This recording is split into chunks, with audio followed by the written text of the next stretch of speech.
have just arrived in Polish Hill, and we're getting ready to meet Terry Doherty, who is the president of the Polish Hill Civic Association, for a walking tour around the neighborhood. We begin our journey at the Immaculate Heart of Mary Church, and it's the perfect time to visit the church because, well, it's a Catholic church, and tomorrow is Easter Sunday, so there will be lots of decorations going on inside. It's a beautiful day outside, perfect weather for a walking tour. The early days of Polish Hill, when the residents were at a population point that they wanted to have their own church, this became the purpose of the neighborhood, or it became the massive intention of the neighborhood, when all of the residents got together and contributed money to construct the church. And right after the church was completed in the late 1880s is when the massive Polish migration began. This is one of our first businesses returning to Polish Hill, first of many. And they have a lot of local ethnic foods, but they also have a lot of the main standards. Hi, Anna. Hi. You walking today? We're walking today. Yeah, this is directly from Poland. From Poland? Yeah, this is Polish product. Meat, lunch, we have this Polish, from Chicago. Okay. And I can tell you everything here is way too good. Anna actually let me sample a package of Polish cookies, and they were delicious. We do have an extremely safe neighborhood, but we had a mentally disturbed resident that actually stabbed Anna, and she left the neighborhood. And at that time, Anna's was the only place you had for bread, milk, and eggs. There's so much history here, it's dumbfounding. E.H. Denny, the first mayor of Pittsburgh, came from the Denny estate, right here. Eliza Denny was his mother, who owned the land where I lived. And her father was Captain Denny from the Revolutionary War. And at the end of the war, they gave the captains big parcels of land. So this was Springfield Farms, and this is what they actually gave Captain Denny.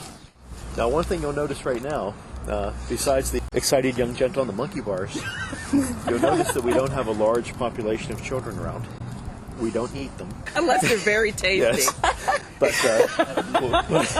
what happens is, since the school has been closed, we have a trend that you'll have a young family move in and they'll have wonderful children. And then when the children turn 5, they move away for the education. They'll move to North Hills, they'll move to O'Hara or Fox Chapel, or they'll go to private school. Polish Hill did not invent, but it does continue the tradition of the horizontal porta potty. This is what coffee does for you folks. At least it's blue. We have a lot of talented skateboarders here. Yeah.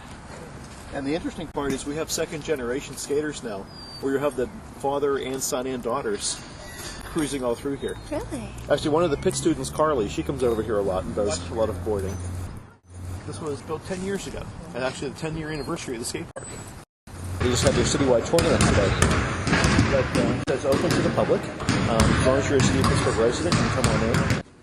So they'll have air hockey tournaments, they'll have pool tournaments. They got some with the baseball going on. And it's nice because they're open till 8 o'clock in the evening. So after school, the kids have somewhere to go, have something to do.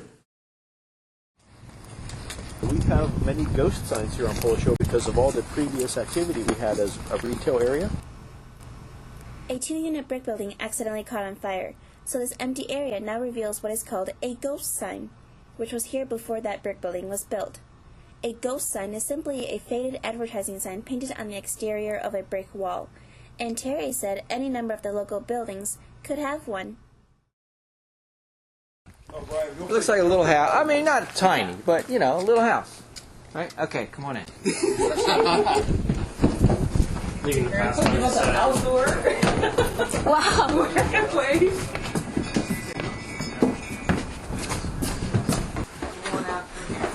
It's a little hot at the door. Oh, man! Tom invited us up to his rooftop deck, and it was really windy up there, but we got a wonderful view of the city.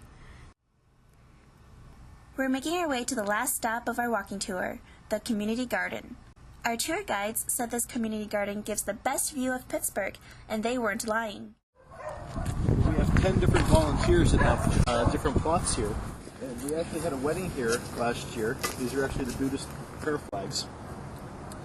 Sarah Miller, who is now Sarah Miller Kniff, was married right here under this arch in the garden. This is our first garden wedding. The community garden was filled with chives, sage, blackberries, raspberries. We even saw asparagus and had a chance to nibble on some of the fresh herbs. The garden just had a little bit of everything. When we moved in, I was a black female, my husband is Lebanese. We thought, oh my God, what are people going to think? And we've never had a problem. People have fully embraced us. When we were unpacking, people were bringing us food and drinks, and we're getting rid of the ice on the sidewalks where we were moving things in. I mean, where do you find that? And that just says a lot about the neighborhood and why we've stayed.